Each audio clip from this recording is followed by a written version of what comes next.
কেমন আছেন আপনি? ভালো আছি, আপনি ভালো আছেন? শুকনো ফুলের মতো, স্মৃতি আছে কিন্তু সুবাস নেই। এতদিন কোথায় ছিলেন? আসতেন না যে? যার জন্য ফুল নিতাম সে আর নেই। তাহলে আজ আবার আসতেন যে? শোক দিবস পালন করতে আজ ফুল নিয়ে তার ছবিতে মালা পরাবো। সে কি এক্সিডেন্ট করেছে নাকি স্টক করেছে? সেটা জেনে আপনি কি করবেন? কারোর জন্য বলবেন নাকি? সে কপাল কি আর আমার আছে? তবে কেউ যদি সুযোগ দেয় তবে মরতে রাজি আছে। জীবন অনেক মূল্যবান, কারোর জন্য চুপ করে মরতে রাজি হয়ে যায়। জীবন অনেক মূল্যবান, ভালো মানুষের জন্য মূল্যবান জীবন নষ্ট করতেও রাজি আছে। ভালো মনের মানুষ মন যদি চেন্নাই যেত তাহলে পৃথিবীতে আর কেউ ঠুকতো না। চলেন যাই। কোথায়?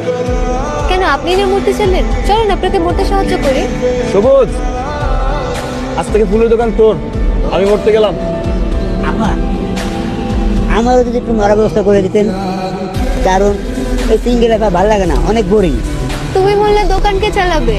আমি ফুল কার কাছ থেকে কিনবো? ব্যবসা চান্দি উঠে দিচ্ছিস, দোকানে বস, বাই। ঘুরতে গেলাম।